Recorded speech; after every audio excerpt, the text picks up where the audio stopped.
odo na edi adie nyina ekan eda obibia akwaba edeba salvation a platform so enyumre yema obibia jo enso ebiem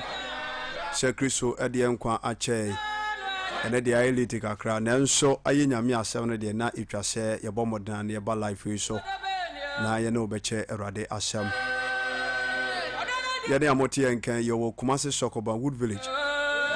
Bola Junction True Faith Church International ukuada we ni ukuada bia yeshia ebompaye osopani a wada asafua no eye branchi eye osofo odifo sambakani Jacob Echi papa eni die mba bia wo bia no erade nhia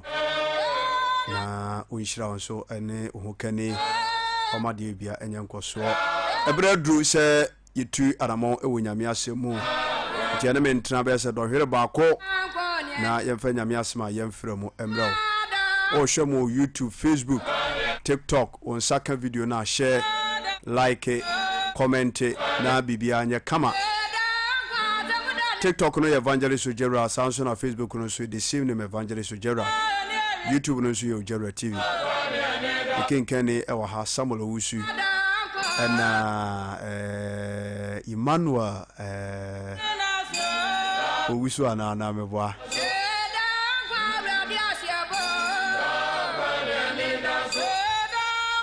eredi mo yanko na yanko studio bi na afi yamompa na ene enwumere de Kristo wo maye so yemfanto aso Sam akwaba inu se Kristo adomo hoye ya da obade na ase ene de bibinti ene de ahwefo emfanche aye kinkan ni wontimi ma life yino so aha ne de obekan Bible no off screen was a day nyame sha Sam dog odaroma fa yeko empabo moe adofina hefo ne tifu e bompai yenyankopon ne abankese yentenyina fo na Yesu awrade atumi ni ahode odia yakoso ada wasi yeshudi kunkura hote na nimunyam se enwumire nso ayopo tumi no ahode nso abo ho bande be studio house nduem eye wona waye yesopa o chose koso ahu yembo na fa bone ne matu nyina chan ebra wo kono kase nko wiase ma nyina akaka wasempa ne nkyira mansa nyina wona obeje de mu wo so ne nkyerkyere wanse woni de wahye nyina so enti bebia so se o se de wonu masem bromai wo so wakin wona ma wugya fadum ne ntwa hu hia na ma wugya ta kyerɛ ma se wakwa de pa mu kasem na sakra nyina atia mbinya woje na opia wanya yeraba utumi koso akin ho na eme ahode adomenti amen amen yada yenua Sam ase ewo mpaya wabo ede amaye Sam erade insha ebra yabo empire radio na onyame asem no na yede toaso enti mesro se edidiemu onsa eka video ya bomodena na ehye ema afoforo maye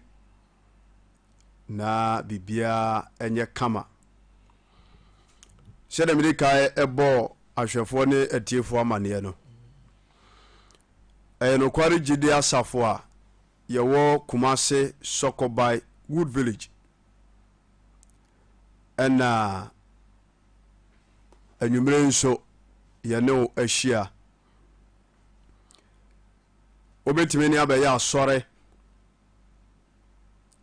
ukuada bia Sunsum na ifiada bia nso watch night memenda ena yidi homeda yakwa asore ankasa eze Sabbatarians anambwa aha obetime aba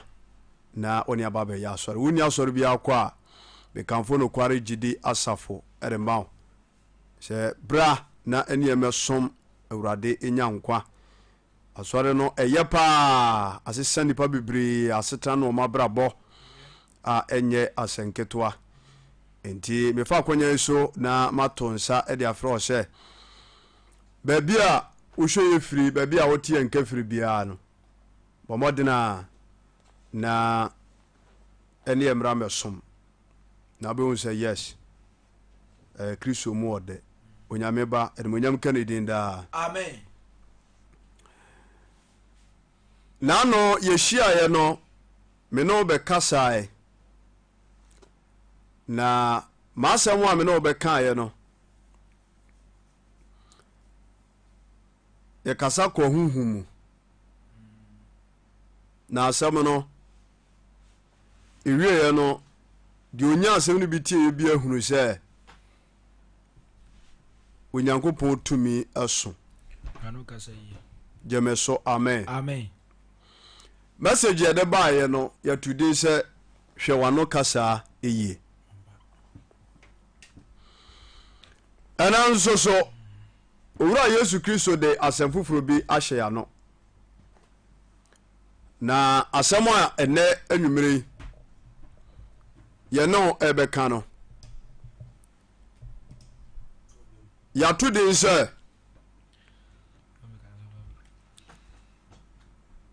sunsum mu awarebɔne ti asɛm no ye sunsum mu awarebɔne message no saa na yɛato din sunsum mu awarebɔne ɛsɛ sam sɛ wohwɛ ewiase wei no a yɛtim seesia no a saa sunsum awarebɔne no anaasɛ sunsum awadeɛ no afa nipa bebree nomum yes afa nipa bebree nomum ya enomu no nsunsuansoɔ bɔne a aba binom abrabɔ so no ɛyɛ awerɛho wurade mfa bɔne nkyɛ amen masa mato den sɛ sunsum mu awarebɔne asase a nipa yɛbɛtena so yi no sam sɛ woyi nipa 10 gyina hɔ a ɛmu 8 ɛwɔ honhom awadeɛ sunsum awadeɛ ɛmu nipa 8 ɛwɔ bi na ɛnyɛ ade papa a ɛsɛ sɛ nipa ɛsosɔ so ɛwɔ ɔnom abrabom praise god amen saa sunsum awadeɛ yi ɛyɛ mmienu gyeme so amen amen yɛwɔ sunsum awadeɛ 2 types baako yɛ nipa ɛne onyankopɔn ntam tienie sɛ wohwɛ me a mesrɛ wo anwummere evangelist david ogyewura meyɛ serious ana mete w'anim no nipa bebrebe anya honhom awadeɛ a ɛnyɛ papa a ɛkyerɛ nsunsuansoɔ no ɛde osu ɛne awerɛhoɔ ɛna bɛgya binom abrabɔ so nti honhom awadeɛ no sɛra mɛka no ɛyɛ ahodoɔ tu yɛwɔ papa wɔ hɔ ɛne yɛwɔ bɔne deɛ hɔ bɔne deɛ ho asɛm na mene wobɛka gyeme so amen amen yɛwɔ honhom awadeɛ a ɛwɔ ma onipa bi ɛne kristo ɛno no wɔ hɔ gyeme so amen amen ɛne ɛwɔ baako nso wɔ hɔ a ɛyɛ nipa ɛne bɔnsam ɛne nya saa yɔnkofa no nti naano paul bɛka a honhom aware pa ho asɛm kakraa bi ɛde kyerɛ yɛ 2 Corinthians chapter 11 verse number 2 hwɛ asɛm bi wɔ ma me ɛna nwummerɛ yi nyame ba ɔdɔfo a wohwɛ me na wotie me masamatori sɛ sunsum aware bɔne say yasetra sase atisuo no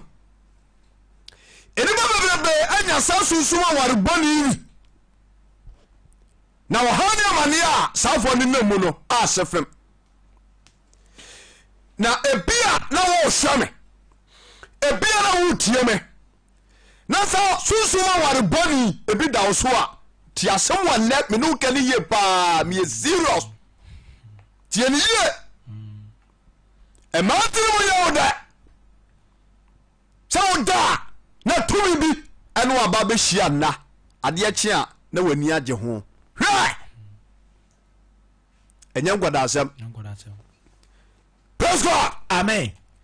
enti wo ware pa Yesu Kristo ade gya a Kristofoɔ pa binom no Paul ka ho asɛm gagra bi kama me 2 Corinthians chapter 11 verse number 2 watcho say na ne nku a metwe no ho no te Paul se ne nku a metwe no ho no metwe no Onyankopɔn no nku metwe no Onyankopɔn ne nku na magema wade kɔma ɔbarima baako sɛdeɛ bɛyɛ a magye wadeɛ ama ɔbarima baako ade mo akɔma ɔbarima baako sɛ mede ababa wo efi nkan no da kɔma Kristo sɛ mede ababa wo a efi nkan no da efi nkan ne da kɔma Kristo hallelujah amen saka sa Paul ka yi o kama Kristofoɔ ampa tieniye ɛna yɛmmerɛ asɛm a meka no ɛyɛ awura wosɛm ama Kristofoɔ binom ampa tieniye paa ɛyɛ awura wosɛm ama Kristofoɔ binom zɛsɛ sɔhwɛ Kristosom mu ɛne nipa bi ne yɛ wɔn da n'ani ɛna wotie binom nsɛm a wotumi de o nsakora bɔɔ yam why say obi agye Kristo adie church aseɛ na yɛbɔ no suo ni akyerɛkyerɛ no yes say ɔda so spiritual marriage a very dangerous obi asɔfoɔ obi praise God amen obi asabakani obi sunsuma war bɔne gyeme so amen amen obi anakɔ pani wɔn de adɔre no kyɛ akɔkoro wade ma bɔne nkyɛ amen obi fɛ so yɛ odiifoɔ ɔbɛkɔ akɔyɛ di nnwuma the whole day anadwo na tumi no bɛyi ne ho adi na ɔne nada saa wosɔ me na wɔ saa susuma warebɔne yi bi mu a apam wei mu a ɛnyɛ baabiara bɛnya wɔnkye o sɛ Kristo gyeme so amen amen nti Paul ato a Kristofoɔ fo sɛ yes na ne nku a metwe no ho no ne nku a metwe no wɔ mo ho no metwe no Onyankopɔn no nku metwe no Onyankopɔn ne nku na magyema wade ama ɔbarima baako sɛdeɛ ɛbɛyɛ a mɛkyema wadeɛ ɛde kɔma ɔbarima baako pɛ sɛ mede ababa efi nkan no da kɔma Kristo ababa wo efi nkan ne da branti efi nkan ne da kɔma Kristo 2 Corinthians chapter 11 verse number 3 yes nanso mesuro sɛ bia nanso mesuro sɛ ɛbia sɛdeɛ ɔno de anitia bɛdaadaa Hawa no sɛdeɛ Satan de anitia daadaa Hawa no saa nso na ɔbɛsɛe mo adwene firi Kristo fam praise God amen it is also wiase wɔ ma yɛtumi sɛsi asam ɛnɛ yɛ ɛtɔ da metumi tena se din ɛduru nyame asam so a wonya nipa mu ma bɛtie dabi wodeɛ Real Madrid ɛne Barca Chelsea ɛne team no bi kura bi ne sai Man City ne Atlantic ko hwan Leverkusen ɔde babro bɛto hɔ Sevilla adwane kura wo nware bi na akɔtena game mu ase praise God amen Kristo ni bɛma na ɔhyehyɛ bet wɔ phone so de ɔpaa no wale ba wane nkyɛ amen sɛ wɔsɛ mato ne sɛ sunsun mu aware bɔne Paul ɔme ate aseɛ sɛ kuma wadeɛ no ɛyɛ tu ampa baako yɛ papa na baako yɛ bɔne ɛna baako yɛ bɔne na bɔne no deɛ no ntɔ so ɛwɔ nipa bebree so na nsunsuaso bɔne a saafoɔ no nyinya ɛwɔ ma setena mu no ɛyɛ awerɛhosam ɛnya koraa nti obia wohwɛ me bia wotia me bia da saa tumi no bi ɛwɔ so biara no mepa wo kyɛ wo owura baako pa ɛna bɛtuma pae saa nkonnua bɔne no afiri wo so wɔne Jesus Christ of Nazareth na oni baabi asɛ Kumasi Sɔkɔba Wood Village gyeme so amen amen sɛsɛi saa hɔm no aware kristofoɔ bilo mu so just here nanso nkanya sa no onyankopon hyehyɛ no debi tienie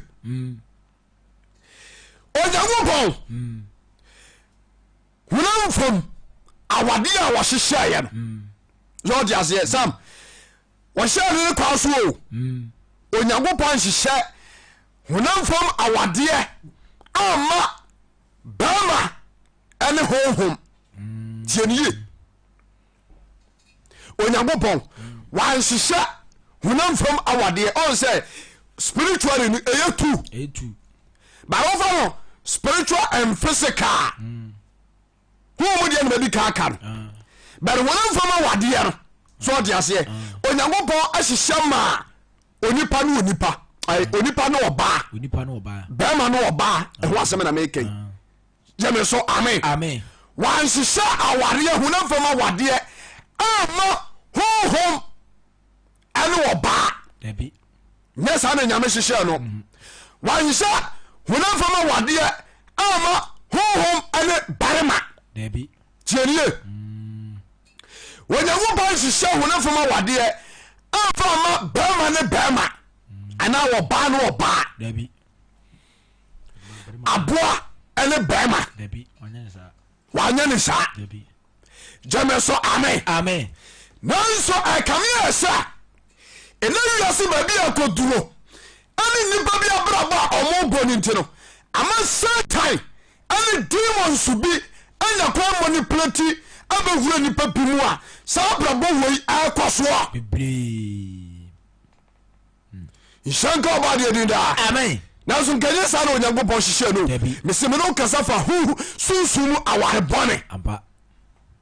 sɛ ɛyɛ nnipa bebree da akyɛn honam fam awade a onyankopɔn kura siesie yɛ wọ́n ṣe asɛm wɔ Genesis chapter 2 verse number 18 ahyehyɛdeɛ a onyankopɔn hyehyɛ ɛde to awareɛ ho ɛwɔ nipa ne ɔba ntɛm kɔ Genesis chapter 2 verse number 18 watɔ sɛ na Awurade Nyankopɔn ka sɛ nti ɛberɛ a onyankopɔn bɔɔ onipa ɛne ɔba wieɛ no anaasɛ ɔbɔɔ onipa wie no yɛmfa mfiri hɔ ɛne ɔkaa sɛ ana Awurade Nyankopɔn ka sɛ ɛne ɔkaa sɛ ɛnyɛ sɛ onipa nko atena ɛni kwa sɛ bɛrima nko atena mɛyɛ ne nsa so boafoɔ ama mɛyɛ ne nsa so boafoɔ ama no verse number 19 yes na Awurade Nyankopɔn de dɔteɛ nwono ewura mmoadoma nyinaa nti ɛberɛ a wɔkaa saa no wɔwie no wɔde ɛfam dɔteɛ nwono ewura mu mmoadoma nyinaa ɛne wiem nnoma nyinaa wiem noma na wɔde wɔn ba onipa ne nkyɛn sɛ wɔde wɔne wɔn nyinaa ba onipa ne nkyɛn sɛ wɔhunu sɛ deɛ ɔbɛfrɛ wɔn praise God amen verse no ɔduro no verse number 20 enti onipa atoto ɛmoa nyinaa din menka 21 wobɛkae ɔtoto mmoa no nyinaa din afei na aka sɛ yɛka ne sɛ onipa ɛbɛnya ne boafoɔ wɔtwee gyanka ɛnam dɔtɔ ase a ne kunu ka ho ampa praise God amen adoa na ne yere di ne nkyɛm ampa na ɔmu tu mpasa akyekyedeɛ a na ɔnso hyɛ wankɔna gyeme so amen nti aberɛ a onyankopɔn woro sɛ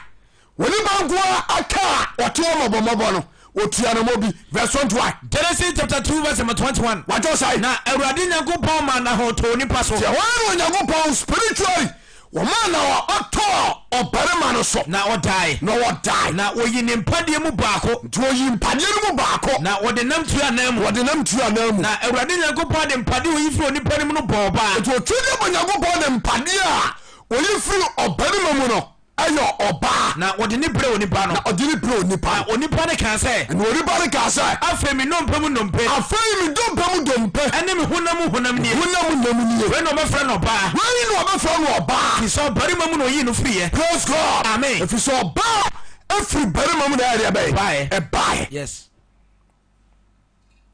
ɔdɔfoɔ mesɛ sɛ wohwɛ me na wotie mi a ɛna nwummerɛ message no ɛyɛ very serious sunsum aware bɔne a yɛka ho asɛm yi ama wɔ bi nsa si fam ɛwɔ abrabom sunsum aware bɔne a yɛka ho asɛm sam anadwo yi ɔkɔda koraa no wɔdwe ho yes because wɔnyɛ kana ne gu so sɛ kinkira yi asɛm asi ne kuro ware no spiritually no ɔno no ɔtumi gyina so kyɛ gyeme so amen otimi gyina so bi abɛsɛ 2 hours nti daeɛ a wɔkɔ so no ɔbɛso daeɛ atoa so bɛsɛ 2 hours ne nyinaa no ne kunu no ɔwɔ sunsum no ɛne ne bɛda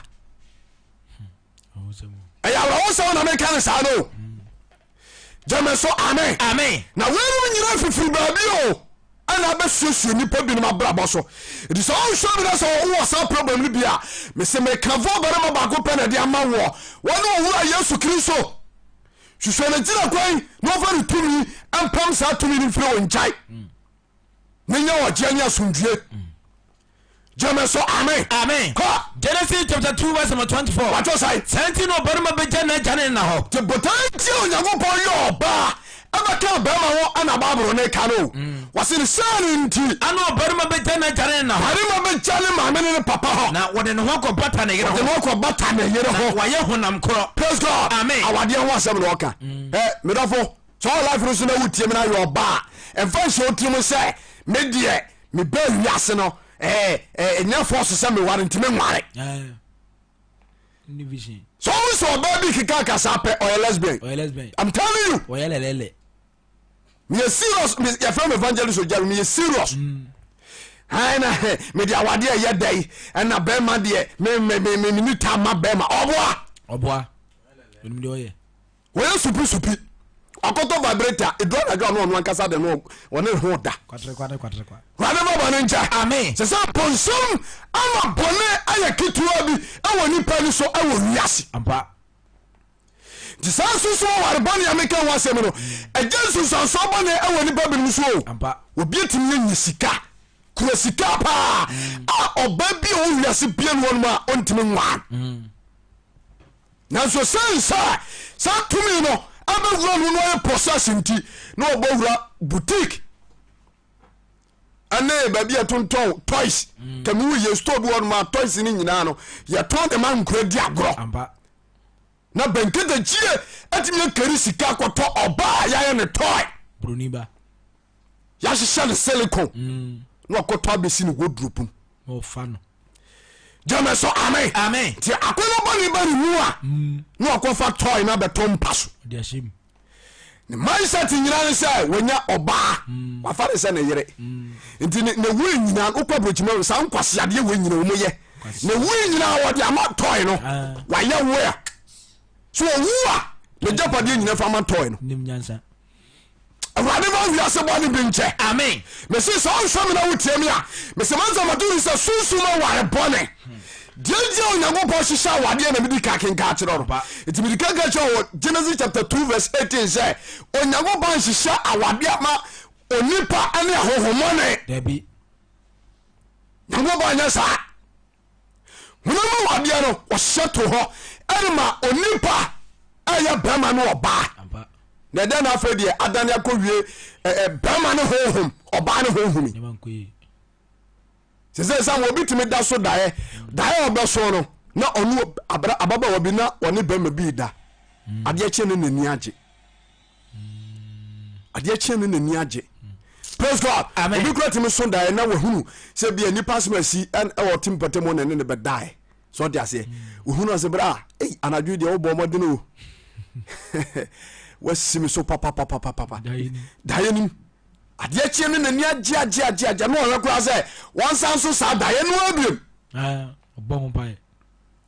gyeme so amen na awerɛwo sɛm ne sɛ sɛ ɛnyɛma bɔne wei ɛnkaeɛ ana nkayɛnim sɛ deɛ wɔma kristoom ana satan wɔ no so kontrol nanso sɛ sam abɛwura kristosom mu abɛwura m wɔgyina pulpit anim o lead praises and worship ɛso wɔ saa family ɛyɛ saa spirit no bi apam no wabɛjoine na ɛnyɛ wɔn papa gyeme so amen ɛti onyankopɔn ahyehyɛ awadeɛ ɛde ma bɛrima ɛne ɔbaa toa so bra Genesis chapter 2 verse 24 watɔ sɛe na ne sɛnti no ɔbarima bɛgya na agya ne na hɔ sɛne nti na ɔbarima bɛgya ne gya ne na hɔ na wɔde ne ho akɔbata ne yere ho wɔkɔbata ne yere hɔ wɔn nyinaa yɛ honam korɔ wɔn nyinaa bɛ honam baafo verse number 25 yes na wɔn bɔ no nyinaa na ɔde dadagya praise God amen nti awareɛ no mu no ɛmu nhyehyɛ ne sɛ afei omo de enkwada ebebe wiase ampa sisa oya lesbian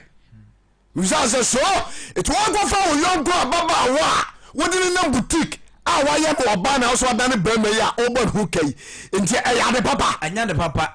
kiso bo ba se bra wiase ba wo ma na nhye ne die nu munyam na de wo no oba eya no atwaye ane gasu ni ane me pacho wo mo no so etidie ba de pa na ebe firi mu aba hwimfiri mu ba wo de no me ka wo fie ampa wọ́n kẹsà de no me ato abrabọ so wọ́n bá bí bọ́ ní nkyɛn amen na di ama sa ọha wọ́n nyinaa ba no ne mpọmpọnsoɔ ɛyɛ Lucifer bonza yes wọ́n na ato sa wọ́n na gu wiase ɛna ebinom nso ɔmo kwan ama sa tu yi no ɛmo ni plati fɔ wɔn mu ampa gyeme so amen eti Onyankopɔn anam adifo mani be so abayi eho asotire de kire yey mission ntia anase de ntia Satan waba wiase ene adwuma obeye tie nipa Revelation chapter 12 verse number 57 okura babra Revelation chapter 12 verse number 7 what was I na okomba soro Michael na bofo tu watwa asare so sa Satan abona dwempo se woni Onyankopɔn tumfo bedi asie ampa na onyadwen bi se san tokoro mu no obedi nkunim na koma daadaa no etu daadaa bofuo bi kan ho ampa e die resiye na okomba wo soro ntu okosi so Michael na bofo tu watwa asare so sa san tokoro wei ne nipa nya metra asase we so ena tokoro we siye ampa mese so so me na wutie mi ame se me no kasa fa Sunsum ware bɔne ho so wo bia brother emo na nyi wom ebi so wo bia sister emo na nyi bi wom ebi so for wutie me o kristo ni a wuti nyame na ase se santumni bi hawo a tutumrika bra kristo nchai no power Jennifer hudie mfama visa se santumni bi abanya wonche tena wasawa sondue ampa wotim ne yade tonto to so ampa praise God amen promise and faith abayo wofa na ubenu hu so ba wiase Inshanka obadi edi amen twasobra Revelation chapter 12 verse number 7b what was I na otwase no tu ne na bofo koin ti Satan ni abofo ka no ele kowe na wantumi wo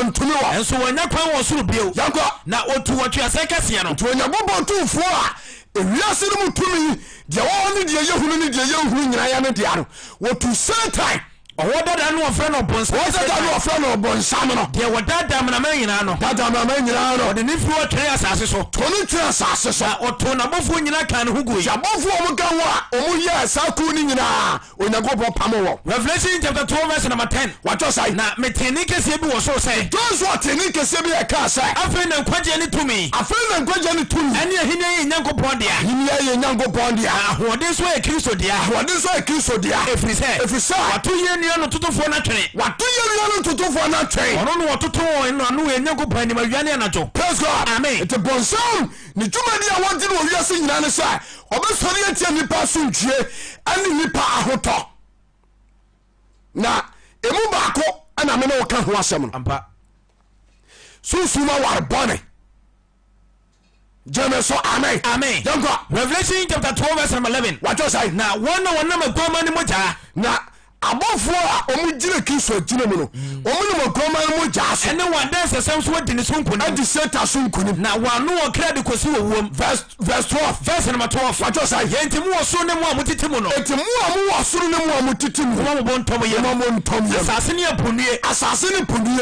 efrise obonsama sa pa mo nkyɛn praise God amen or for to nipa ye tete ewiase wem so ho hwɛ me na wutie mi a brother me ka mi bi a kyerɛ wadwen ne wakoma wate se so hwɛ Ghana ha e kam ye se Ghana fo ma toto no a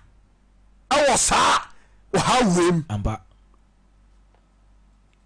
jame so amen na eye tumi kase a se won hwɛ ye na ebi ba wo nkyɛn a na won hye nyame nipa bi a ɔhye a na won tia ma nko ba bi a Nyankopɔn tumi na gasa wo a odi aworoho ebe ku ho amba rade ma bɔne nkyɛ amen sam obu hɔ no ma sa problem wo nti no ɛmɛma ne na da wo wiase no emu asɔfoɔ emu adiifoɔ sa problem wo nti o ne ko ya wobi ɛwɔ sa problem we bi ama wobi di adanseɛ maa no kɔ ɔsɔfoɔ bi ɔsɔfoɔ no kan ne tim hɔ sɛ sa problem we ne bɛkɔ a agye sɛ mede wo yareɛ bɛi atu mpam na meyɛ akwankyerɛ bi ma wo wurade ma bɔne nkyɛ amen last bi ebi pie saa ma ne bɛpie media so na sɔfo panim a wɔno ankasa nakora daa o nakora wɔne natena wafa no sɛ nakora ana kora aberanteɛ no tu kwae ana wɔware ɛwɔ papa ne nsɛm nti ababaa na ɔware no ne sɔfo no nɛteɛ na sɔfo no tuma ka kyerɛ ne di ne sɛ wowɔ spiritual marriage ampaa so na ga ne wɔ bi mɛyɛ akwankyerɛ ma akwankyerɛ ne sɛ sɔfoɔ no ade anointing oil fa no bɛma ho ana ɔkenkan Isaiah nwoma no praise God amen ɔkenkan ana ɔka kyerɛ ɔbaa no sɛ direction a mɛyɛ ama no ɔbaa burum nyame atwerɛ sɛ obi a wɔ spiritual marriage biara no yɛmfa ɛnwɔsra no ɛnsra n'asɛ na nkonnua bɛpae ɛna ɔkɔtuyɛ saa quotation so ɔkɔtuyɛ no so no n'ase no ɛyɛ abusua asɛm ana Bible no kan asante twi no wokyiri mu a ɛyɛ abusua ɛsɛ yɛtumi ka sɛ wase firi fa praise God amen but the sense sɛ sam ɛno nti na da biara no yɛtu nipa fo sɛ ɛyɛ a kristofoɔ binom ɛne nipa binom a mote yɛ nka yɛ a monsua Bible ne abrɛ ne adagye kenka nyame asɛm ɛtɔ da afafo no to baabi wotɔ fo bɛsɛ 5 years ni 2 years ni ɛti wonhwɛ mu nneɛma nsi wodwe nipa binom kɔ a wɔnte aseɛ da bia ne nsa namfo so praise God amen kotahyia a wɔbɛsua na aboa no na ama ne kristo mu nimdeɛ ne nyansa no na ɔto atwene wɔne nam online saa praise God amen pɛ baabi a yɛkyerɛkyerɛ hama bi na sɛde bɛyɛ a saa o na sɔfoɔ no atimi de sa quotation na ready no na wo nso agye atom payerɛw ɛna nyinsɛn foa sɔfoɔ anyem no akɔra aba deɛ bɛka ne sɛ nase gyeme sɔ amen kɔwi ase aninguaseɛ pɔtɔɔ ɛdi wɔbi hwɛ ɛtiɛ asɛm me se saa susu ware bɔne nti no wɔbi ama no wokɔ ma ne sɔfoɔ ɛne nada sisa wosomsuo na obi a wofrɛ sɛ nyame nipa so ɔte aseɛ na wokita Bible na wo preachie na wobɔ mpae ma afoforɔ na obi wɔ saa ɔha no bi na waba wo nkyɛn ma wo so ne nadaa memadua ɛfisɛ onyankopɔn di yɛmfa nni nkwase asɛm na saa foɔ no nyinaa nso wɔma wia nya papa ɛfisɛ wɔn som bɔnsam gyeme so amen sɛ wɔ saa problem no bia yesu kristo nkutɔ na bɛtumi tu aseɛ ɛnyɛ baabi asɛ Kumasi sɔfoɔ ba wo village True Faith Church International sɔfoɔ odifoɔ Jacob Bachi wɔne na adwumayɛfoɔ yɛ krado ɛpu sisiaa no yɛyɛ ɔmu ni mpa abɔ kɛseɛ fa ho bɛwuram na kristo mfa ne tumi ɛna wɔde fa ne nko ansa so ɛmpae wɔgyeɛ mfama wo na sunsum aware bɔne no ɛmfiri hɔ na deɛ Paul kaeɛ no wo nso watumi anya bi gyeme so amen kɔ Revelation chapter 12 verse 12 watwɛ sae yɛnti mu wɔ soro ne mu a motete mu no nti mo a mowɔ soro ne mo a motete mu mo mo ntɔm yam wɔkaka sɛ wɔrekyerɛ abɔfoɔ ne Nyankopɔn wɔ asase ne aponue asase no punue ɛfiri sɛ ɔbonsam sa ba mo nkyɛn Satan dadafoɔ no waba asase yi so wɔfa bufuo kɛseɛ ɛfiri sɛ wɔnim sɛ ne berɛ ɔwɔ ne yɛ tiɛwɔ Satan no kasa nim sɛ time a ɔde wɔwɔ asase wei so no ɛyɛ very short ɔdɔfoɔ a wonim Kristo fa asɛm wei mu aba wate medɔfoɔ a wɔde Kristo asɛm adie na wɔte nyame asɛm hwɛ ho yie na wɔma wo kɔ ma bɔnsam anhyɛ no wɔ ntoma dam ama sai de Kristo abobo no ma no dabi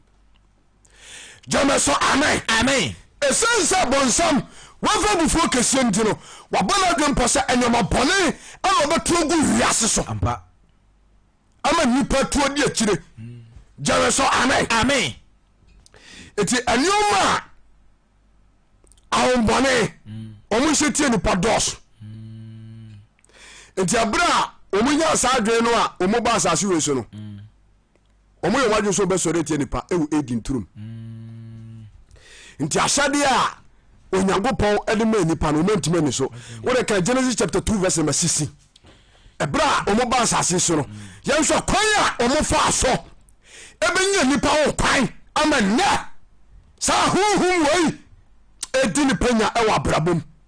whatever to me nipa da amen Genesis chapter 2 verse 16 what was I na erode nyankopɔn hye wo nipa no sɛ nti ebra onyankopɔn di wo nipa ba tani tomoro ama de mra kakra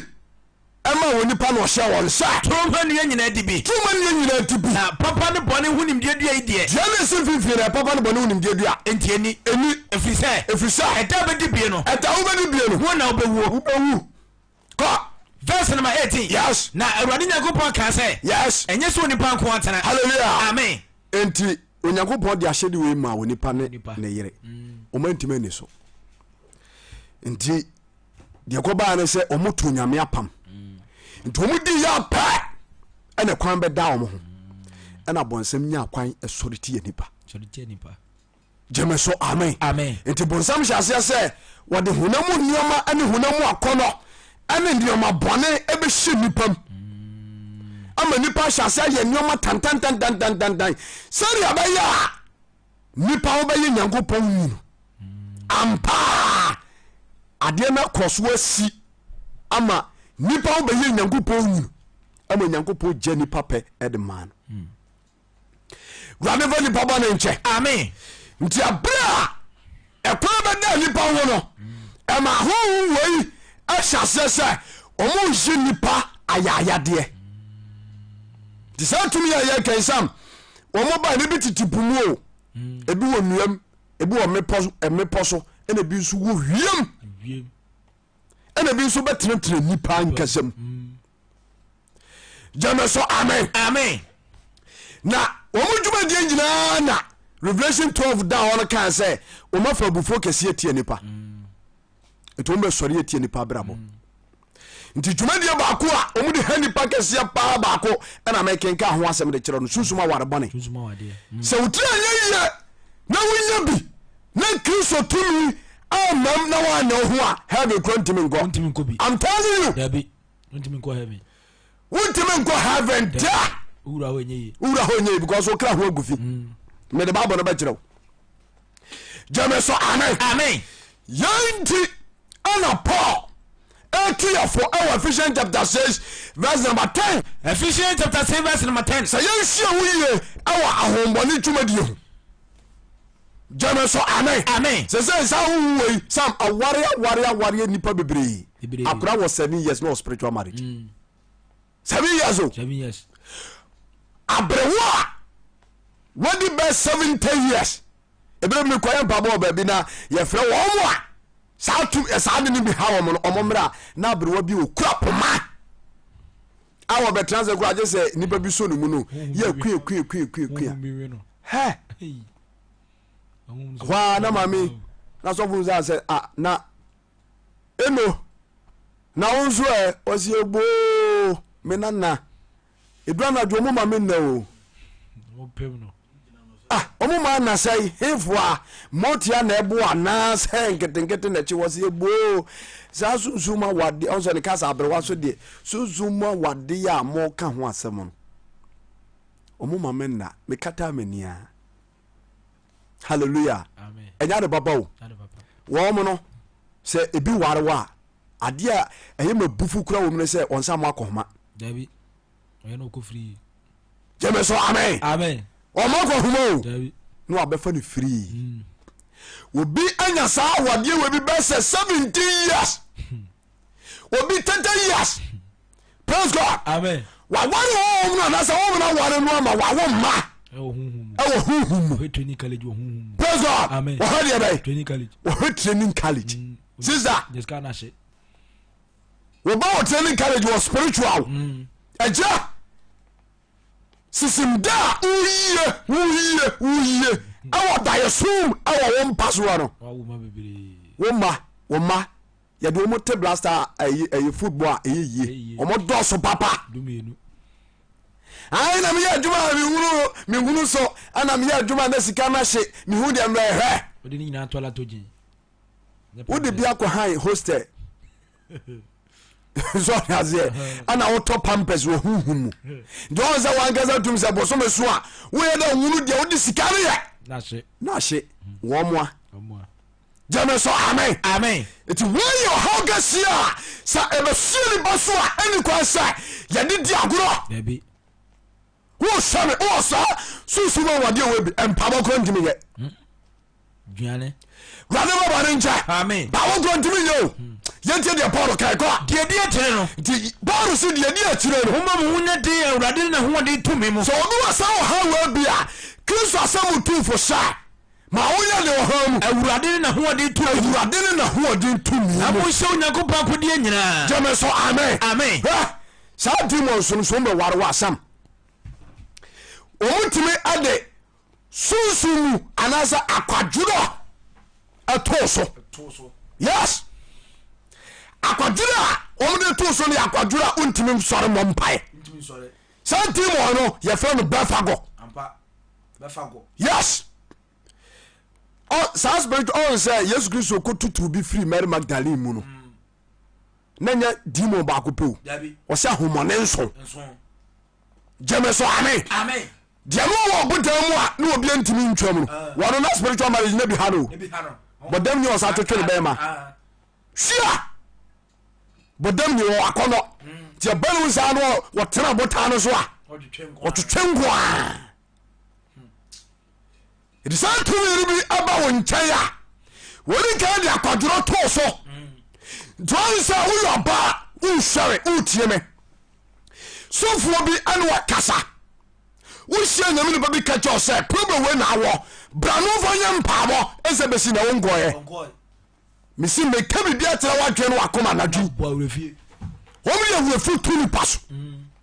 gyeme so amen tam a yɛhyɛ sɛ ɛsɛ sɛ ɔkɔbɔ mpaeɛ no wɔda so da kɛtɛ so obi wɔ ɔkora no a wahyɛ no biribia wie o ahomakyɛ ne kyerɛ deɛ mɛkɔ ntam wohu deɛ bɛ na nafa no obi gba timi dware wie a wɔyɛ no bibia wie ɔfa baage o hoa ne sɛ n'ani akɔ ne san wɔn mo na ɛyɛ saa de no because wɔn nim sɛ wotu saa namɔ no a wobɛnya wɔkyea nanso na demon no ɛde ne nsa too so wɔdɔfoɔ ɛnka akyi gyeme so amen ɔbɛne no ɔmeka no wɔsɛm yi wɔne yɛ wiase nyina gyenkɔ tumi bia no hɔ no ma so kyɛ nyankopɔn tumi nti hwɛ yie ana sɛ saa ɔha no bi wɔ so a woamfiri kristo akyi ankɔ bosomfie ɛhɔ deɛ wokɔhyɛ mu kena I'm telling you wokɔ deɛ a womɛyɛ da sɛ honhom no wohom di nkɔmmɔ na womboa pa ma no bɛyɛ sɛ bi a bɛyɛ 3 months pɛ praise God amen na sɛ bɔnsam wɔkwan bebree ɔfa so ɛbɛ nipa nkyɛn sɛ sam mede wo kaa so ɔde aseɛ mede wo ka so mede wo ka ɔwɔ sɛ metua sika bi de ma wa mene physical cash a mede bɛma wo a mɛtumi koraa ɛsa wane agye ɛyi nano mekɔɔ kurom na agya mehu mpaboa bi na agya ma sere pɛ sɛ ne agye wode bɛba ho so na mede atete ka no ai bɛtete afirim saa na bɔnsam wɔmɔ saa spiritual marriage na ɛteɛ nti wobuɔ koraa bɛso daeɛ first na tumi no ne woba bɛda ɛnɛ deɛ ma biem so ɔte aseɛ na mu no wobɛso daeɛ no na wahu nipa foforɔ bi asɛ obi ne obi na ɛdeda ne saa nneɛma no ɛyɛ wɔ a ɔma twe wo kraa no ɛna ɔmde yɛ saa de no gyeme so amen nti paul sɛ deɛ di akyire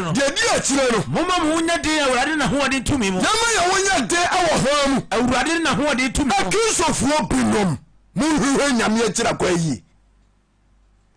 ghanafoɔ mepa mo kyɛw momyɛ nhwehwɛ yesu kristo akyira kwa yie ebinom ɛnyɛ mesuro wɔ fam jame so amen so should be my brother pass some over the book is so deep so the ten so them yana muraho insen munyam some want to do na so spiritual marriage bebre jame so amen the Paul say yamu ya wonya den yes awurade na ho ade tumi Ephesians chapter 7 verse 11 yes na mu so Nyankopɔn kodie nyina the soul goes up all by every set demons when somewhere as ma ho yet wo Kristo jadi kai ayam pabo yes jame so amen dia to so mienu aya nukuradie ampa dia to so miensa aya hosiesie praise God amen na so wonu sa na wo yare sa onyawo pasa mu tumi no ebekọ so anu anante ampa na so dodo no a atiti nyame fie a o mu pere freedom bia nso na nso bata ho jame so amen ha enti mu so Nyankopɔn kodie nyina so Nyankopɔn kodie nyina motumye gya no bonsam na de ni gina no bonsam na de ayede bay atiasie praise God amen sa spiritual marriage susuma ware bɔne no bonsam wo di ka ba nche wonam na da so praise God amen obi nya wanya bi nyina esha nunkoni bi o ne ko ni bi bere nei wama ono agaza fefo sa tumi no ana ne na betena wo sha ase pornography wonsam na de ba kono no pornography so honma media no na no akreke abeto so na plastic anda so na kwabran no akobo so bo play ko hade ko dia onza wangaza na twetwe hade ba ho don say the moment ya wo sha sese wo hwe sa niam no ona akono bi sha sese egemneti wo mu isa akono ni nyini ama wo da na wangaza wo jonso it is a do sa stage ni na do point bia na bibia kaza kire o say wintimi nkoso oba pe so di ase di sanity dia anye akono ba memu na wa yase ayire tai e dia na me ya ma me ho atome no akoto geishia soup koto samira onu ankasa akowura bathroom ho samira wo ni nsem saa no otente no de twetwe ne ho whatever one ncha amen the same thing ema binum the same day some me say azuma me kai ayawra wosamo ema binum so ba power jina ha ani no munye wonya go body amanua se go tie nyame asam no so no so yi a e ko bimpo bi ana ba ba ye ho ade no na ono nso sa enyema wo ya no so hwehwe bi jamansam nkomobo wani ba wiase bɔne nkyɛw amen na adɔre ne saa nti ɔno ankasa wɔ hɔ a na wɔde ne nsa ɛhyehyɛ no ho ɔno ankasa suso ne mu ɔno ankasa no ho mu o suso ne ho no mu saa na bɛte ansɛ yɔ na ɔhome tuatuatuatua sisa wankasa wonhyira na wobɔto guo no ɔsɛ sɛ woyɛ biribi anyɛ ye ɔsɛ sɛsɛi wankasa wohunu mu sɛ wo mu wohia Kristo jame so amen wanka no sɛ sɛ woba ne nkyɛn a wɔde wɔgye adɔ so bɛyɛbae ɛbɛkyɛw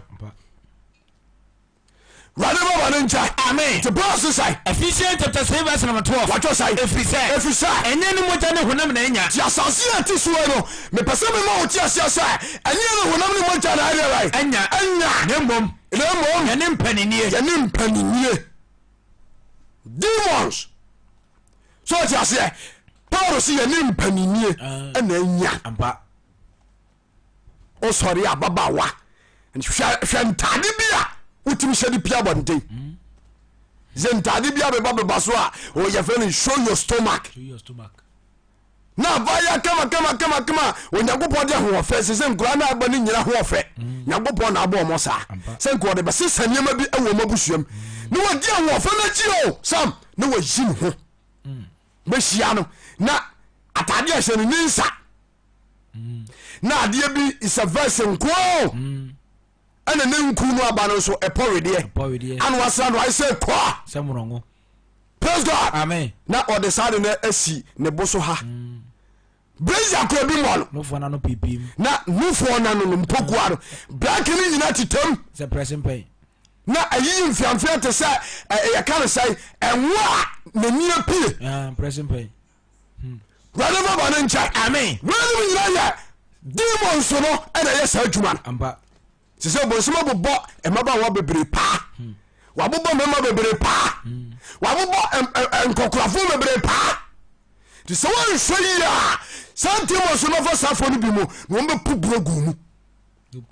mena meka kyɛ afei ne wonyina so nyina sɛ nti wankasa gye tom sɛ atade a wokɔfa hyɛeɛ no ɔnsa agya akyire nsunsuansoɔ bɔne nti bawɔ sɛ yɛne mpaniniɛ ɛne tumidie ɛne wiase su mu atumfoɔ gyeme so amen ɛne awia mu atumfoɔ wia mu atumfoɔ ɔmyɛ so powerful gyeme so amen wɔn na yɛgyanom ɛne ananom akokɔ hwɛ wɔn akyira kwae ampa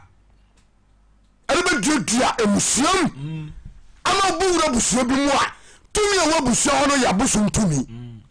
aware fi hɔ nkwadaa nyinaa gye sɛ wampie hɔ a woyɛ ɔbabaa sɛ ɔho ɔfɛ sɛ ɔho nyɛ fɛ ɔbɛware wurade baba no nkyɛ amen sɛ ɔyɛ branteɛ wo ho ɔfɛ wo ho nyɛ fɛ ɔbɛware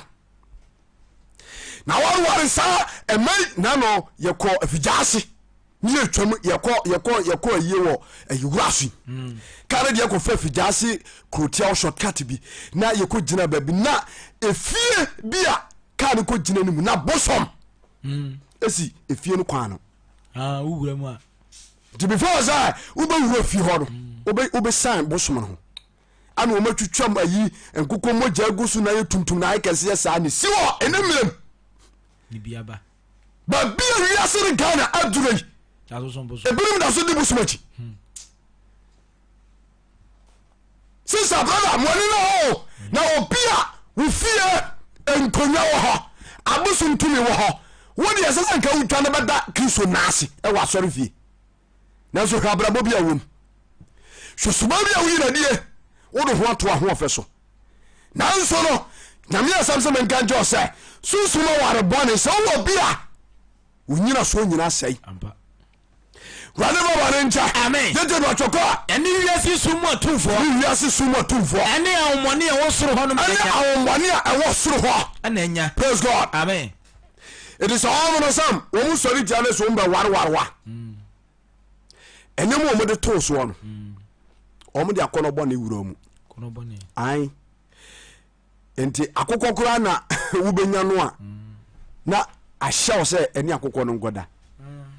lase bi abranteɛ bi wɔde ayi nantwie akɔ adidie wiem ɔhwɛ a obia no ɔyɛ a wasene no bɛma na ɔde akɔhyɛ nantwie no to sɛ na akɔ bi so tewura mu sɛ na wotumi sɛ no ɔhye ne fo no so yɛ kama no wɔ video yɛ na ɛberɛ bi aso ne yɛkokum nantwie wei ne yɛde bɛdwa edwa so na akɔtɔ na so de abɛyɛ aduane adi sɔfoɔ no akɔtɔ mepɛ nantwie na yɛagye yɛmadeɛ no obi ho nsuo hallelujah sa mo nneɛma ɛgɔ so nneɛma ɛgɔ nyame na ɛde ne tumi di ma nipa gyeme so amen enti ɛtumi de akɔnɔ bɔne bɛtena mu ɛhɔ a saa ahommɔne no bɛwarewa a wonya no ebi na mekeka no ɛtumi de akɔnɔ bɔne bɛtena mu deɛ tɔ so mmienu abufuo wofa no kwa tienie me na meka kyɛw nti sɛ awadeɛ kora na ɔte ase a adeɛ kora nya abufuo koraa na ne buafu bɛrima no ahommɔne na ɛsa so ɔmotwe kora yes ɔmotwe kora yes ɔmotwe no nko nti kakra bi na ɔba no no buafu nti ɔba biaa ɔpɛ bufuo biaa no ya no ɔmo ɔsaa spiritual marriage no bi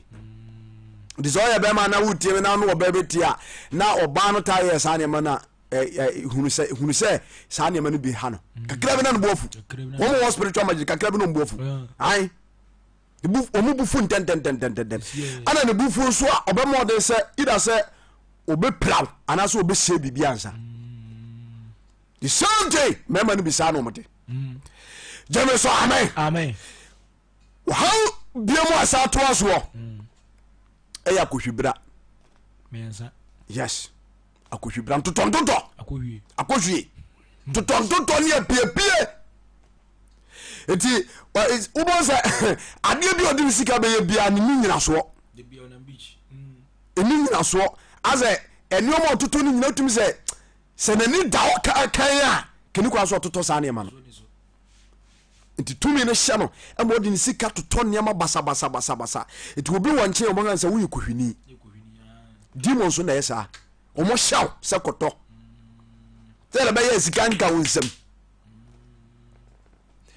enti obi was how be asam me say wo ye juma bawo enye sika mani samo wo je ketu akasia but wo nim di odi sika yo demon so na wa no enti di o pa ana mo mane yo jeme so amen ana afei akwaduro de medical aka omutimi de akwaduro to so to ho anu aye basa ayi e kan say omudi akwaduro to untimi mo mpaye so de ase nti empabo no wa untimi mo no no musa de abambuo ato so atachiri nti sa abambuo no na se Kristo hu mo ba dako unka bi nshem yente bone bia ye bebi opro no waku hu sure Mr. Sunsum ware bone ay adia hu it is all shown now bia to Tumirikan Tantam Kumasi Sokoba Wood Village Bora Junction so for different Jacob Bechi when in a different let you for ha Branya Phantom Pabum now cry and Pabache whatever one inch amen now face say so obeji sum was suba a very important Visa when the woman of the 2 minutes of suba so I apai san konya no afiri so enya wa so di tenten no aye huru bodan nya ho na benya oje me ka gida wo ba we ba go bele betima jew enu no kwari gidi asafo gidi kokko jewe so amen afei wo mo sati me the promise and faith eto so obi betima shobo pa ai bo wedia yima udum sa nya de say e failure na so be wiase ade Sunsum say me anam ka ade no kura no yi bibia bebom ti no wo de anya de daafro obi kura promise wa wiata so bebo akura na demons na kwesi ni pakron sa no adwuma yes kwesi ni pakron sa no adwuma eti obu honma sa demons na sene sa adwuma bi obi ko bia ne yinadi ade ni kwase na tuturu paso betime de ayi ya kan say yade so to so yade and the first class krankro yade krankro huhumo yade krankro hallelujah amen nti wa bama omi hodi wono daza ewiase abro hu sam abrantie bi okunya sa problem ni bi wose bra wose ujewura hum na enema dasa masese menya gono humu gono menye Yesu Kristo ahwa na bejew wanum wase manum wiase ndo nyina bia nkona mse bra enko wo de no eye huhuma de jiso do huma Kristo na mpabo ye dwuma na nyame tumi etira kwankere ne ma de ho anya za emfa jeme so amen the same thing emani binum misisiam ya enwa wo bo okura tumi ne no beda ba ko pa ni wo jaw sa bro e wo ni paduam whatever one nja amen afei wo sentimi no watan nti so ya ba ana ya ba makura na wo gura wade mu a ono awade no anichie mamuda watan goa bise Sunsum ware bone enya de papa onyago bompam anu osiesie hunama wade ma oba ene barema enya hoho ne hunam sadia eburum ena mu no ena obi ye sofo ofra se sofo mu a etimi ko ware kan say sofo bitimi ka say me was spiritual marriage wo mo magigi nnuro no o matete nzoro no dodo na e ware nsuo mo ahohum no bi e poase ahohum no koma no watawa sa ne mani guo sa ahohum no bi was before say memo tumi awade gwanza nkyerene no age so ware me man baako no so agiatum. We have such pastors there in this country. ye wasofo a omo ware demons a omo aye adwuma ya o ma bia omo fa mo se omo ya asofo emo nyagopo nanso omo nye awore demons bia omo ye omo kuru no huhumu ebi o Ghana to go na so no ye nzenjane sa wadwe o se nyame tumi no de adwuma efiri baabi mfiri nyame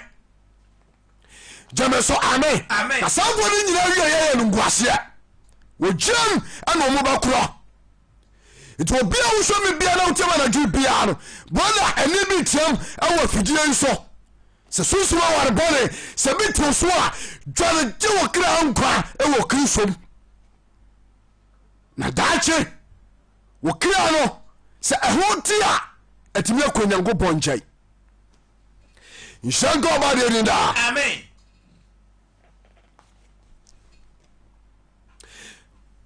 Proverbs chapter 6. Verse number 16. Shwasembu homame. It is said your Paul can't say, young sure who you. So one sure who you are. Demons from the house because one of the baby and only a do it any so just the only a do it any pa. It is so more become was him. Proverbs can say 16 Shwasembu homame. Proverbs chapter 7 verse number 16. That be 4:16 rather. 4 verse number 16. Yes. Was not one na. Was say demons no so mo place ah woman nya dey woman na adise wa ye bone ansa adise wa ye dey wa ye bone ansa adise wa ye bone ansa eto wo mi shi nya ansa ade a chi ade se nyina no wo mama nipa hwiase o tim dia ko no wuro bi mu sa na under age na abrante no no obi under age akwakoda nya ko jeli no so ti ase wakotale obi kuru ho na ono saa ni abone dua kunu wana onwai praise God amen it is a one when you na ho demons obi sori dia wa me say de ko dey Jesus Yesu Kristo Jemeso amen amen God Proverbs chapter 4 verse 16 yes na wana adise wa ye bone ansa na wontumi na adise wa hwe obi ase ansa praise God amen it only mo bebrebe ho ma o manyinya saa enyoma wei Sunsum wade we nyina eye nyoma nkitin bi cause o de bi omo nam no mo ye adwuma nti dodo no anyenya saa problem we nyina no obu on ma sam onyane di wo nsuo mu adwareyem ekuraze yekɔ brunsuo dodo no anya omo di efiri ho na nsuo mu tumi no awara no nyame na abo nipa binumu na nsuo mu tumi aware akora firi ne nkora birim saa na odi anyini no bre bema bia obehia no bia na obi kura awura wade nkora de ntaye ne wura wade nso bia ya basa nyema nkoi jere so amen obu onso a abontie dwade so jase abontie dwade sansuo gu bucket mu atete asem na make kane no ko jina bonti ni obi atwam ni tama ni ekuko school na jina bonti dware saa se Kristo tumi amamu a rade baba ne nche amen afei eberu ba bi no afei na aginsamu obu onso a onyane die free kasa bia obi katira no mami asumasi obayo dia mewa no fanu ma me yere nti obu won mazam nya wonder spiritual marriage ni nyina susuma ware boni nyina no wo sano ana wo si so kakra no na papa bi eto mo mpatamu ho wo shiazo one ne wo ma me koza no agaje eno ata oba de fanu ma mewa no nti akura no wo shia ba bia me yere tesai wa wi se wo kana no kwa huhu mu no ampa wo tua utrade wow it is a Kristo mamua ampa wodi di musa no abra base Jemeso amen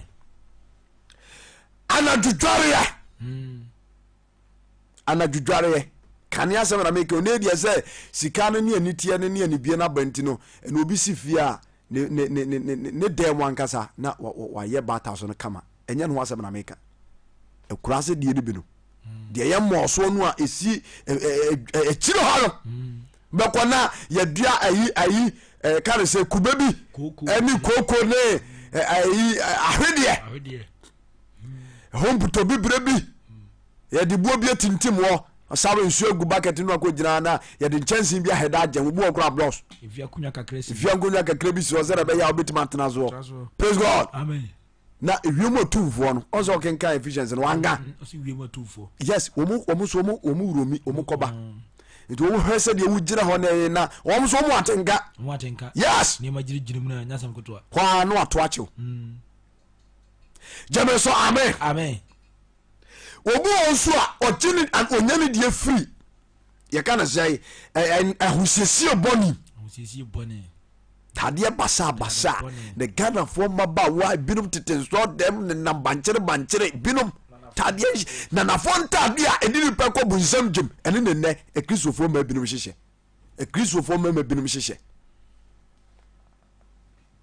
ujinu gwa monta na adwe ne sɛ me nso me ho ofe me nso mete sɛ hallelujah amen when your spiritual marriage awie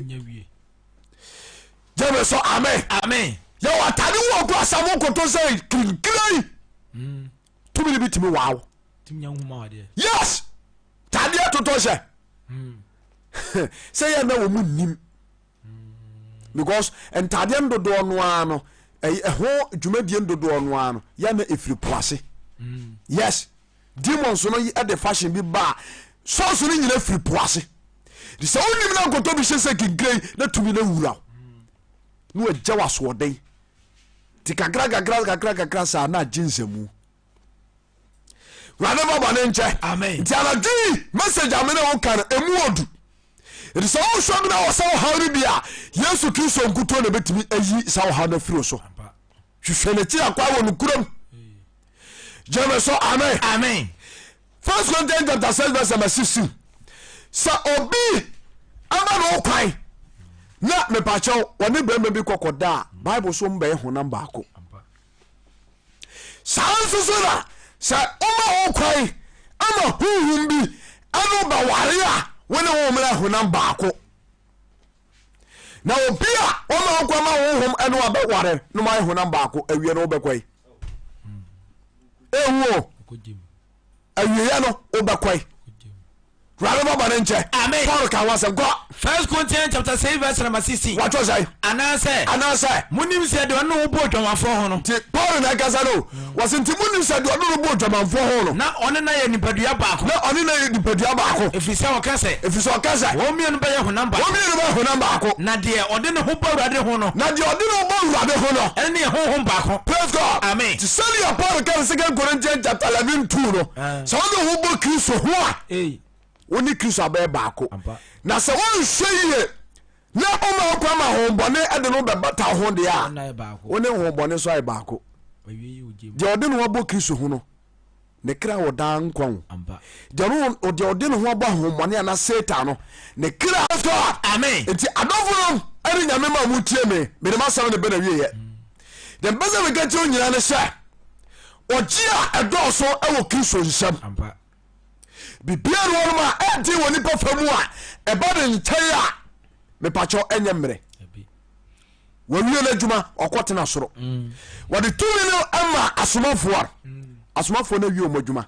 eduru ye nchiri man so de ase ni tumi ni da so ho a egu so a eye adjuma tia na mo wanya se amekwa boso so ana amekwa no ma paye firime so hia enyi o kwamo ma pai bosom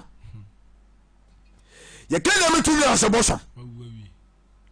jere so amen enti ani da so ho enti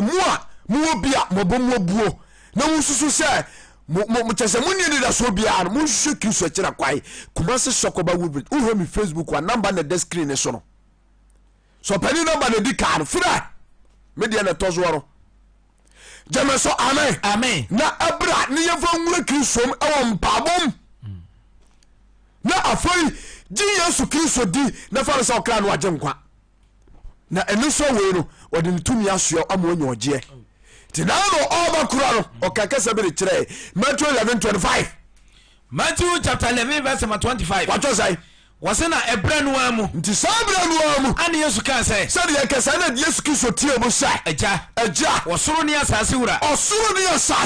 mi wa so de ne ma hinta nyansafo yo yesa woni nyoma wei ahinta nyansafo ane animdifo wei ye man pani nyo na ba beka sase mu di a kire dabi minister wo mpete mo nyo na ba beka so ti ase o impo what akonwa so a wo mpete mo wo bro no so wo kurom nyo na bitima beka kire eya se bakafo ya jeme so amen eti Yesu Kristo anu asem sai o se na me de wasi so de ne ma hinta nyansafo o danya wo boss so de hinta nyansafo ene nimdifo na wayi a kire kokoa ane agya na ne sana eye woni so meta de nyuma nyina hyamensa so tune bu nyago boss me nganjo odofo wo hyamensa Onyankopɔn wɔde nneɛma nyinaa hyɛ Kristo nsa na obia ni mɔba no agye agya no na obia nso ni magya no agye wɔba no ɛne deɛ ɔba no pɛ sɛ wɔyi na di kyerɛ no Matthew chapter 11 verse 20 wɔte ɔsae nti mo a moyɛ adwuma berɛ nti wɔgyina Onyankopɔn soma yɛ sɛ yɛmɛda hintasɛm bi adi mfa nkyerɛ wo yɛhunu agya no yɛhunu Kristo no ampa said the Bible no can so ti ase it Onyankopɔn asam sɛ mo amoyɛ adwuma brɛ yɛnka jo sɛ mo amoyɛ adwuma brɛ na wɔso mo ne so nyinaa Satan de ne so dudu ato so mo mra me nkyɛn agya abrante ma me sisa ɛnyɛ sɛ na awurade bɔ wo ɛnyɛ sa na nyame bɔ me ɛnyɛ sa na nyame bɔ me wo hawi efriya kasa adi nyina ye hallelujah amen sa adwuwei ene kasa ya Yesu ka no e maache ampa wo haw no efiri baabi ebi kura wo fa bi wo nana bi wo maame bi wo papa bi etua no mo bi ebre bi atwam aboade no wamfa nkɔ ana tumi na sɔre ana yi adwuma tia mo hwehwɛ Kristo kyerɛ kwai ampa jebe so amen baby a watua na makwa wanya wogye ni nyina Kristo ogye da so ho kuma se sokoma wo bi True Faith Church International bola janji 6 April ena omuni mpa abokese no e ba so gega omuni mpa abokese 6 April yahoboa siesie wo na fa sa wo haw bi adazo bia no fa ba wuram e nanso mpa abo oba benya baby ada bibia bi wa washroom wa obenya nsu adware pabo ne yeye udware ya wi anu akogura so dem no abompai so ti ase nanso no be wie no wankaza mo say yes wini nkunim die ya area eko fie enti dudu a awasa ha wa nyina no mo ntutu mirika na 6 April ayekosiada nanso mpabo aya giga ya to di se omuni mpabo no fa hu bewuram na osofo odifo jiko bache woni na difo ne adwumafo ne asofo ane akokonfo a wasoma ba ay beka ye ho ami apai na gupo di mu fa wodie ato de masoro wonso abenya mu ogye na de ahosa akofia kohye Kristo no monyam iti Yesu Kristo no mazam sei moma ye dwa nyina bra na waso mo ne so nyina na Satan de ne so atom so momra Yesu Kristo nchai mema mo ahome tia na mo bra sokoba good village True Faith Church International bra na be ke Kristo atom ni behwe de he wo chia obenya adia ko fie woni asori bia akwa bra ne ko bowosu efise Yesu Kristo epenkwa awurade wu yamabo amen na won kai amen na ontine dim tiankyerɛ amen mosomfo evangelist David Ojawura ene ne anadwi otemenkan menua Sam ewo ha birbinti camera no entime ampeke Sam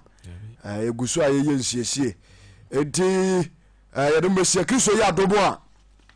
sede ye kono ne be kono saa abrebi ebeja kwan bi ebeba life no so na ye no abeche Nyankopɔn asem ene message ye de ba na tudin se Sunsum aware Bɔne enye honhom papa enya na mon papa nya ware pa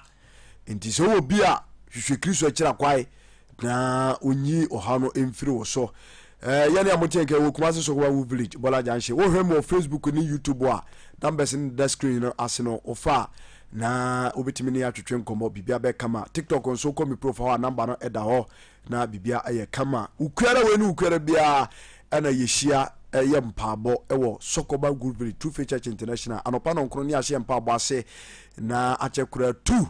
ade ni 2:30 so no na je se ye free hako ifiara bia ye watch that ifiara e bai me pacho bibri ba bia wo hwe ye free bia no peke number no na nyama direction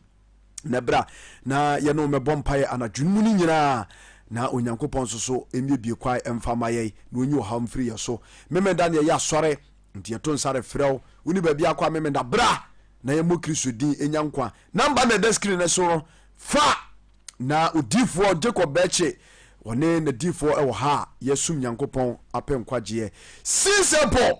me pacho bebri adaji enipo so shedate ne so 6 April enya senketoa na eduru ho a fa ho bewuram nanso mpaabo ena ekoso fa kete na ebra sadia abrante bi nya gidie fa na kete koda subura bi ho no finsha bebre no na Yesu Kristo kosa ne ade no fa kete bewuram mpaabo nim nanso mpaabo nim na ye bewie no wankasa bu say yes onyankopɔn tumi ti ase ewrane hu emobo na wonhyirae adomniti amen sabo mpae onyankopɔn ne abankese do wase hye wo ne munyam kamfo din ayo pe otumi no ho den so ebra ye dwuma de ase bodin ona mutumi no konkron so afo ko hu se sunsum awade ya awade bɔne na sempo se obi ntimi ma won chen because wa ke ho na ma ntimi nya eno honhum nya nkita hodie na ze opi wa hema ma ya yira ba utumi because wa ke no hum egu mu na ma ya hodin na idimi fa ni wa yin no adanse Yesu din mu ma tumi no nshira mre so da amen amen. You ready?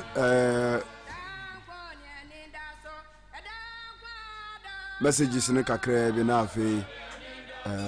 yanko Facebook no Simon Ura Simon Afuka was say wow wonderful and Abigail Drew was say God bless you. Opoku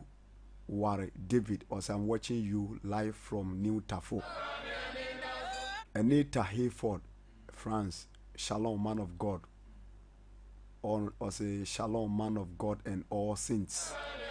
Or say Jemeso amen, more fire, more fire.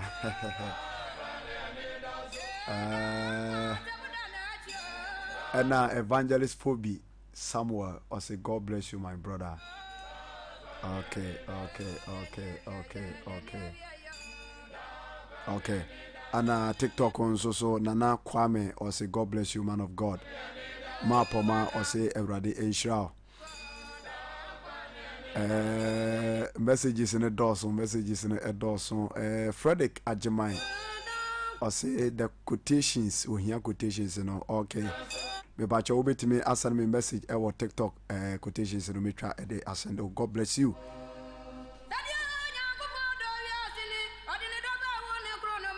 Sunsum na YouTube on so message back when nya Docas Afari or say God bless you my brother.